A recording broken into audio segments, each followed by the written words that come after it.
मैं आप सभी को जय हिंद जय भारत करता हूं साथियों। बल इस देश की जो हालात है उसको देख करके बड़ी पीड़ा होती है।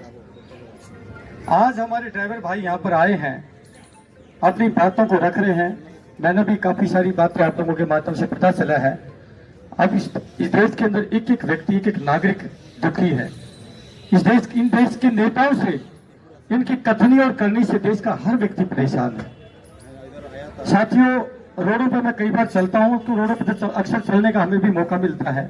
जगह जगह पुलिस वाले खड़े होकर के जिस प्रकार से बदसलूकी, जिस प्रकार से हमारे ड्राइवर भाइयों के साथ में मारपीट, छीना झपटी, लूट खसोटी, ये जो करते हैं ना, बहुत पीड़ा होती है। आपकी जिंदगी हमेशा आप हथेली पे लेके चलते हैं।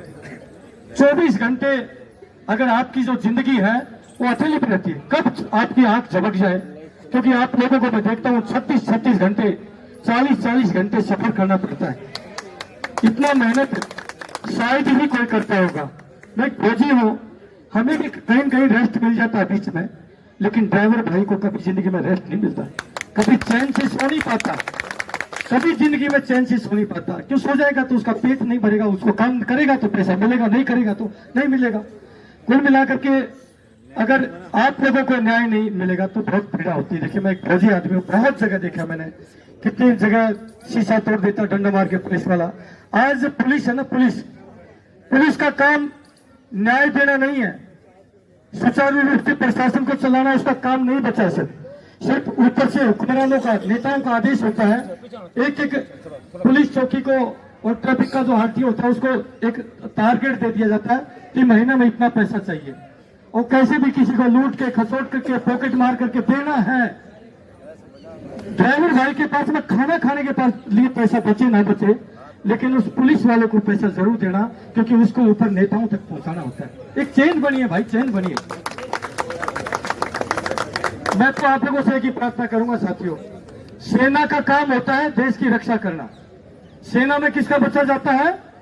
गरीब का, किसान का, मजदूर का, ड्राइवर का, हर वर्ग का जाता है। हम तो आप ही के बच्चे हैं। सेना में किसी धंधा सेठ का बेटा जाता है क्या? किसी फैक्ट्री मालिक का बेटा जाता है क्या? या किसी गद्दार नेता का, या किसी फैक्ट्री मालिक का, किसी व्यापारी का बेटा नहीं जाता है, गरीब का बेटा जाता है। इधर गरीब किसान जो है अपने खेत में परेशान है, ड्राइवर अपनी गाड़ी में परेशान है, हर वर्ग परेशान है, लेकिन न्याय आज किसी को मिलता नहीं है। देश के नेता सिर्फ जाति धर्म में हिंदू मुसलमान ये सब चीज करके चुनाव आता है, उसमें हमको बहका ले जाते हैं। यहाँ पर हिंदू भाई भी खड़े हैं, मुसलमान भाई भी खड़े, सारे इकट्ठे होकर के जो आप लड़ाई लड़ रहे हैं, मैं तो धन्यवाद करता हूँ आप लोग, धन्यवाद, आप इकट्ठे होकर लड़ रहे हैं। और यदि आज आप लोग यहाँ पर भाषणबाजी ना करके, मैं तो चाह रहा था कि मैं माइक पे ना बोलूं, मैं वैसे आपसे बात करना चाह रहा था, मैं बोल के कहा था काफी भाइयों से, मैं वैसे बात करना चाह रहा था, भाषण करने नहीं आया मैं सिर्फ बात करने आया था। देखिए, बदलाव प्रकृति का नियम है, बदलाव प्रकृति का नियम है। आज इन सारी पार्टियों ने देश को लूटा है। कोई भी पार्टी, मैं किसी एक पार्टी की बात नहीं करता हूँ, सारे नेताओं ने देश को लूटा है। आज हम एक नादान उम्र, सेना में कब बचा जाता है? 18 से 21 साल जब हमारी आयु होती है तब हम जाते सेना में। उस दिन नादान उम्र होती है, ना हिंदू का ज्ञान होता है ना मुसलमान का ज्ञान होता है। वहां पर तो एक नादान उम्र होती है, एक ही क्लास में बच्चे सारे मजबूत होते हैं। लेकिन जब हम पूरी जवानी वहां पर सीमाओं पर खड़े होते हैं, वहां पर हिंदू भाई भी है, मुसलमान भाई भी है, सिख भाई भी है, ईसाई भी है, सब मिलकर के लड़ते हैं। वहां पर जाति धर्म कुछ नहीं होता, वहां पर तो देश के लिए जीना, देश के लिए मरना, ये सीखा जाता है। लेकिन एक लंबी जवानी हम अपनी जो लाइफ का जो एक गोल्डन पीरियड है देश की सीमाओं पर लगा के आते हैं। जब हम वतन में वापसी लौटते हैं, हमें लंबी सेवा देने के बाद में, तो हम यहाँ जो छोड़ के जाते हैं, जिस समाज में जो भाईचारा छोड़ के जाते हैं, प्यार मोहब्बत छोड़ के जाते हैं, एक सुख दुख में एक दूसरे के शरीक होना जो होता है वो सब छोड़ के जाते हैं, वो बचता नहीं है। हमारी आत्माएं रो रही है। मैं लगभग 1986 में सेना में गया था, जिस हंसते खेलते समाज को छोड़ के गया था, वो समाज नहीं बचा, वो समाज नहीं बचा। साथी, आज नफरतों की आग लगा रखी है। आज अभी चुनाव 2024 में दो बड़े धड़े हैं इस देश में, एक इंडिया गठबंधन, एक एनडीए। दोनों ने अपने अपने एजेंडे सेट कर रखे। एजेंडे कुछ नहीं है, वो एजेंडे सेट है, जनता उसी में फंस के रह जाएगी। एनडीए का क्या है? अरे बचा लो हिंदुओं को, बचा लो। जो बीजेपी उसका एजेंडा है, अरे हिंदुओं को बचा लो, अगर 2024 में बीजेपी नहीं आई तो हिंदू खतरे में है। अगर और दूसरी वजह जो कांग्रेस है उसका एजेंडा क्या है, और ये बचा लो अगर बीजेपी सत्ता में आ गई तो लोकतंत्र नहीं बचेगा। क्या मैं कहता हूँ, ये एजेंडे सेट करते हैं मेरे भाई। आप लोगों को हम सबको मिलकर जागना पड़ेगा। और देश की व्यवस्था जब बेकाबू हो जाती है, इस देश में कोई भी आपदा आती है, भूकंप हो, बाढ़ हो, दंगा हो, आग लग जाए, सरकार की बात करें, हम सत्ता की बात करें, जब देश में कोई भी आपदा आती है, कोई भी भूकंप हो, बाढ़ हो, दंगा हो, आग लग जाए, और जहां पर सारी व्यवस्थाएं सरकार की प्रलोप हो जाती है, सरकार के हाथ खड़े हो जाते हैं, आप बताइए क्या बचता है लास्ट में? लास्ट में सेना बचती, सेना बचती है। अभी भी पहाड़ियों में जो बता हमारे 41 भाई फंसे थे, लास्ट में सेना ही ने जाके मोर्चा संभाला। ठीक बात है। मेरी विनती है, मेरा नंबर है 8368002355। हम आपके साथ हैं, पूरे हिंदुस्तान की 28 लाख सैनिक ड्राइवर भाइयों के साथ में है। अगर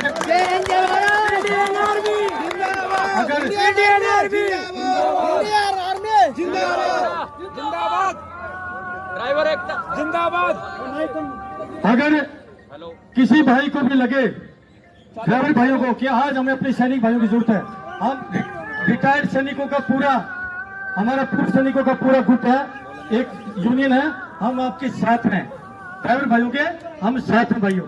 आप लोगों को बड़ी पीड़ा होती है, एक पुलिस वाला रास्ते में हाथ दे करके गाड़ी को लूटता है, किस्म से लूटता है, लूटता नहीं लूटता? अगर मौका मिलेगा ना, अगर मौका मिलेगा, इन पुलिस वालों के हाथ कटवा देंगे, हाथ कटवा। अरे रोड पे क्या बात कर दिया आप लोगों ने?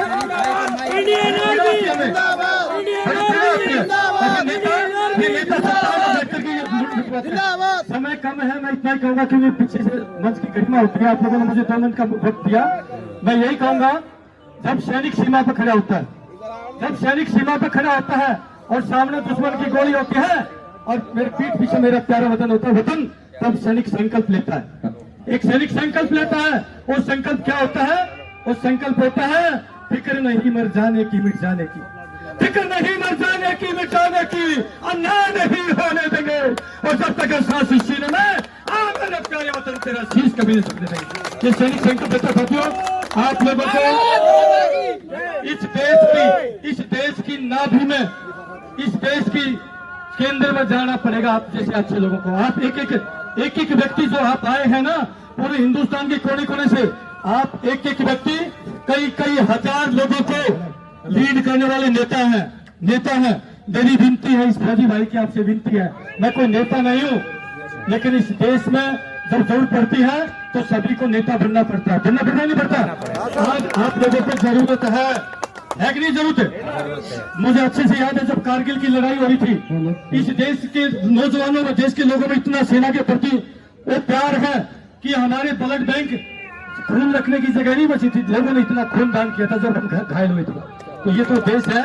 मैं तो आपसे अपील करूंगा, नेताओं से, आपके जो भाई है, मेरा नंबर नोट कर ले भाई, मैं आपके साथ हूं, मिलकर के कुछ करना पड़ेगा।